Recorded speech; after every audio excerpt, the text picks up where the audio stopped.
So, um, during the late 19th century, the mistreatment on employees was very normalized. The working conditions were terrible at factories. The pay was low. They worked too many hours. And there were also the farmers.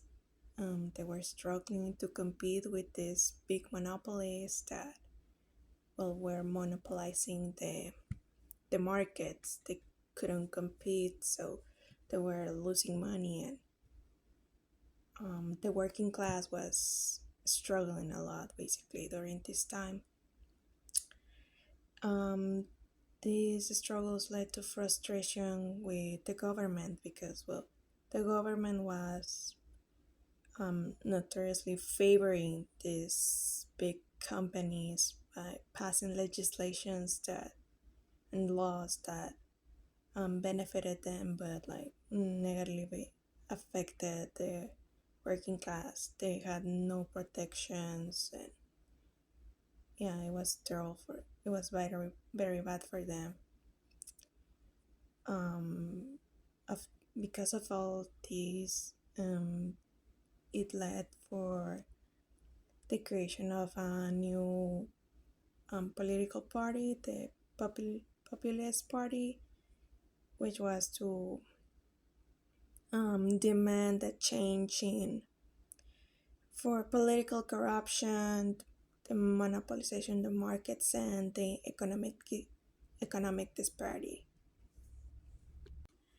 In the populist platform, in the expression of sentiments, in one of the points, the fifth point, specifically ask for laws to be passed to prevent um,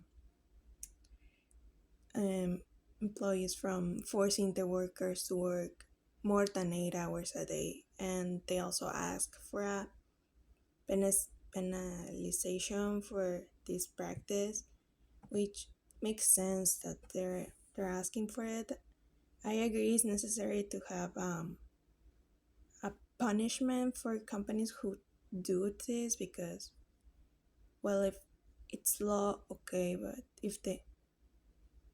if there's no actual consequences, even if it's law that they can do that, they will still do it. So I agree that it's important to add consequences to make sure it doesn't happen.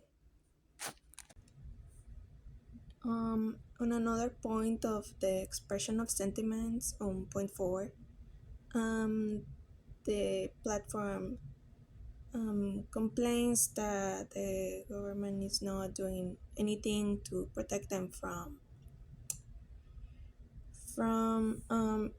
immigrants. So they're upset that immigrants are taking their jobs, and also that they're criminals basically. And I don't really agree with this because I think it's a generalization of this.